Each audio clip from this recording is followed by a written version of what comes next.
आप देख रहे हैं एल एस राइट न्यूज़। दोस्तों, L S right news YouTube channel पर आप सभी का बहुत बहुत स्वागत है।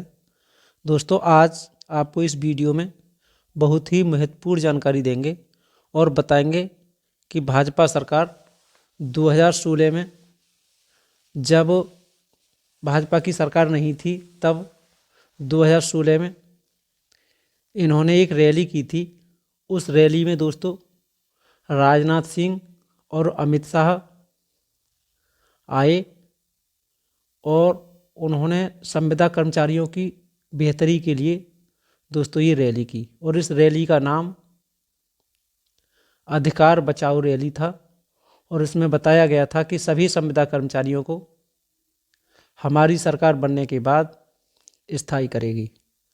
तो दोस्तों, आज हम इस वीडियो में केवल यही बताएंगे कि राजनाथ सिंह ने, अमित शाह ने और ये जो रैली सांसद कौशल किशोर लखनऊ के जो हैं, उनके नेतृत्व में ये रैली हुई थी, उन्होंने क्या क्या उस समय कहा था जब 2016 में माननीय अखिलेश यादव जी की सरकार उत्तर प्रदेश में थी। क्योंकि दोस्तों 2017 में उत्तर प्रदेश के विधानसभा चुनाव थे, इसलिए इन्होंने ये वादा किया और ये सरकार में आ गए। उसके बाद अब तक क्या किया है, ये सब दोस्तों इस वीडियो में बताएंगे, इसलिए वीडियो के अंत तक बने रहें। तो दोस्तों, सबसे पहले आपको उस खबर की हेडलाइन, जो अमर उजाला का अखबार है, इसकी हेडलाइन में संविदा कर्मचारियों की बेहतरी के लिए नियत की कमी, राजनाथ, ये इसकी हेडलाइन है। और इन्होंने बताया कि मांगें पूरी करने के लिए खजाने में धन न होने की बात ठीक नहीं, सरकार के पास होता है कुबेर का खजाना। तो दोस्तों, हम आज इसी वीडियो में इसी के बारे में बात करेंगे और आपको इसी वीडियो में उस वीडियो को भी दिखाएंगे। और जो हुकूमत गरीबों के पसीने की इज्जत करना नहीं जानती है, उस हुकूमत को सत्ता में बने रहने का कोई नैतिक अधिकार नहीं है।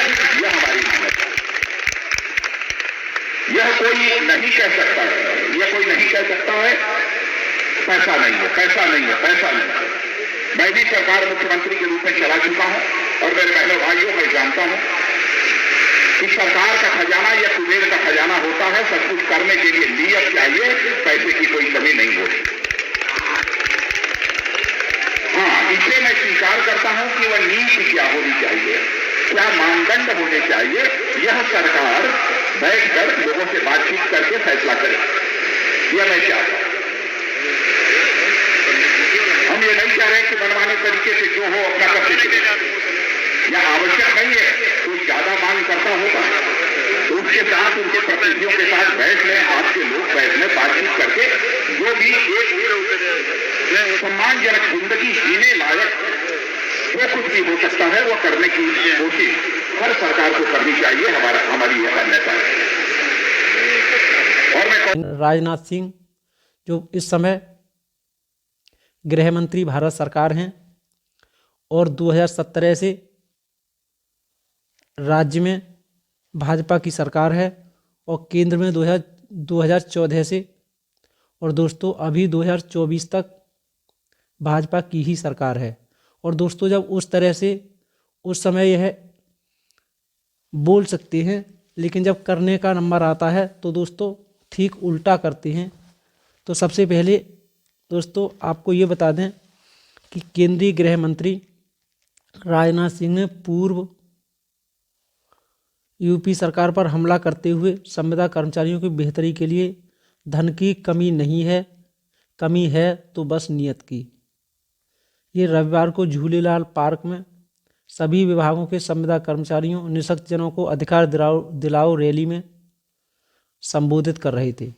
दोस्तों, राजनाथ सिंह ने कहा कि संविदा कर्मचारियों की मांगों को पूरी करने के लिए खजाने में धन की कोई कमी है नहीं, और ये कमी की बात जो सरकार कर रही है, जो उस समय राज्य सरकार माननीय अखिलेश यादव जी की सरकार थी, उसके लिए ये बोल रहे हैं कि सरकार के पास खजाने की कोई कमी नहीं होती है, सरकार के पास कुबेर का खजाना होता है।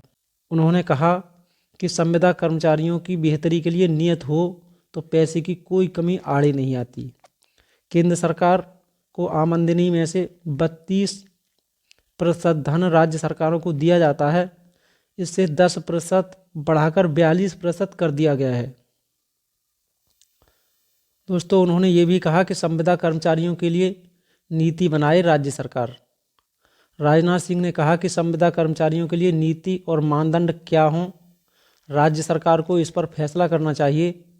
कोई संगठन ज़्यादा मांग करता है, उनके प्रतिनिधियों को बुलाकर बात करें। कोशिश करनी चाहिए कि उन्हें सम्मानजनक जिंदगी जीने लायक पैसा दिया जाए। गृह मंत्री ने कौशल किशोर से कहा कि हमें कई ज्ञापन मिले हैं, उनका अध्ययन कर लीजिए, इसमें क्या और कैसे करना है बैठकर फैसला कीजिए। यह भी देखिए कि जो अभियान शुरू किया है उसे कैसे चलाना है। संविदा कर्मचारियों की मांगों को लेकर राज्य सरकार से बात करूंगा। दोस्तों, ये राजनाथ सिंह कह रहे हैं और इससे पहले प्रधानमंत्री नरेंद्र मोदी जी भी इसी 2017 के विधानसभा चुनाव से पहले शिक्षा मित्रों की जिम्मेदारी मेरी वाराणसी में वादा करके गए थे और इन्होंने मायावती, बसपा सुप्रीमो मायावती जी पर भी आरोप लगाया और उन्होंने प्रमोशन में आरक्षण पर मायावती ने धोखा किया है। और दोस्तों, इन्होंने पीआरडी जवानों, आंगनवाड़ी, रोजगार सेवक, शिक्षा मित्र, सभी जितने भी विभाग के सभी कर्मचारी थे, लगभग 17-18 लाख, सभी को परमानेंट यानी स्थायी करने के लिए उस अधिकार दिलाओ रैली में वकालत की और पुरजोर समर्थन किया कि हमारी सरकार बनने के बाद हम सभी संविदा कर्मचारियों को स्थायी कर देंगे। लेकिन दोस्तों, भाजपा की सरकार उत्तर प्रदेश में बनी, उससे पहले भाजपा ने अपने संकल्प पत्र में शिक्षा मित्रों के लिए स्थायी करने का वादा भी कर दिया। और दोस्तों, जैसे ही सरकार बनी, सरकार बनने के बाद 1 महीने के बाद ही माननीय सर्वोच्च न्यायालय की आड़ में, या फिर ये कहें कि बहाना लेकर, शिक्षा मित्रों को आसमान से उठाकर पाताल में पटक दिया। वह सहायक अध्यापक थे जब माननीय अखिलेश यादव जी की सरकार थी, और जैसे ही दोस्तों इन्होंने वादे किए उसके अनुसार इनकी सरकार बन गई, तो इन्होंने सहायक अध्यापक से हटाकर पुनः शिक्षा मित्र बना दिया। और जो शिक्षा मित्र 40,000 से 42,000 रुपये वेतन पा रहे थे, उनको 10,000 रुपये लाकर पटक दिया। और इन्होंने यह भी नहीं देखा कि कौन शिक्षा मित्र शिक्षक की पूरी योग्यताएं पूरी कर रहा है, कौन नहीं कर रहा है। दोस्तों, जो शिक्षा मित्र टीईटी पास थे, बीए और एमए की योग्यता रखते थे और बीटीसी का प्रशिक्षण भी 2 साल का किए हुए थे, उनके लिए भी आज भी दोस्तों 10,000 रुपया ही दिया जा रहा है। दोस्तों, इन शिक्षा मित्रों ने अब तक अपनी मांगों को मनवाने के लिए महिलाओं ने अपने केस त्यागे, बहनों ने राखियां भेजी, दिल्ली से लेकर के और लखनऊ तक कई बार अब तक धरना प्रदर्शन किए हैं, खून से पत्र तक लिखे गए, लेकिन रामराज्य वाली सरकार का दिल अभी तक पत्थर ही बना हुआ है। और दोस्तों, 40,000 से 42,000 से घटाकर 10,000 करने वाली सरकार बात बात पर विधानसभा से लेकर जहाँ भी इन्हें स्टेटमेंट देना होता है, वह झूठ बोलते हुए यह बता देते हैं कि हमने 3500 से बढ़ाकर 10,000 मानदेय कर दिया। दोस्तों, इस वीडियो में इतना ही।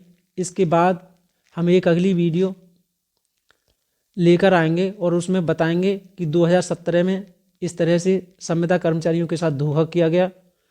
अब फिर दोबारा से 2024 लोकसभा चुनाव आने वाला है, तो फिर इसी भाजपा के लिए संविदा कर्मचारियों की याद आ गई है और उसमें क्या क्या कहा गया है। तो दोस्तों, उस वीडियो को भी अवश्य देखें। और इस बार आप इस वीडियो में हमने आपको यह बताने का प्रयास किया है कि 2017 में या 2016 में अमित शाह से लेकर योगी आदित्यनाथ जी तक, गृह मंत्री राजनाथ सिंह से लेकर प्रधानमंत्री नरेंद्र मोदी तक संविदा कर्मचारियों के लिए और शिक्षा मित्रों के लिए क्या क्या बोले, क्या क्या उन्होंने संकल्प पत्र में लिखित में दिया और उसके बाद उसका ठीक उल्टा काम किया। दोस्तों, जब ये बात जनता में फैली और अभी भी दोस्तों ये चर्चाएं चलती हैं, लोग ये कहते हैं कि सरकार कर्मचारियों की या फिर जनता की आवाज़ को इसलिए दबाती है, उनकी मांगों को इसलिए मानती नहीं है क्योंकि यह सरकार 2014 के बाद हर बार ईवीएम से बन रही है। अब दोस्तों इसमें कितनी सच्चाई है यह तो आप खुद ही तय करिए। इस वीडियो में इतना ही, मिलेंगे नई वीडियो में नई जानकारी के साथ। तब तक दोस्तों अगर आपने हमारा LS right news YouTube channel subscribe नहीं किया है तो दोस्तों अवश्य सब्सक्राइब कर लीजिए। चैनल सब्सक्राइब करें और मेरे हर अपडेट आपको मिले। बेल आइकन भी प्रेस कीजिए ताकि इनके नोटिफिकेशन आपको मिलते रहे। बेल आइकन जरूर दबाइएगा। इस पर भी विचार करिए, क्या 2016 में या संकल्प पत्र 2017 में जो भाजपा सरकार ने वादे किए थे क्या वह पूरे हो गए? क्या अब दोबारा 2024 में जो वादे कर रही है क्या फिर से गुमराह करने की संविदा कर्मचारियों के लिए तैयारी चल रही है? दोस्तों वीडियो को ज़्यादा से ज़्यादा शेयर करिए और हमारे चैनल को सब्सक्राइब कर बेल आइकन दबाकर आल वाला बटन भी इसलिए ज़रूर सब्सक्राइब कर लें क्योंकि हम शिक्षा मित्रों से संबंधित या शिक्षा विभाग की जो भी खबर होगी आप तक लाएं तो आपको उसका नोटिफिकेशन मिल जाए।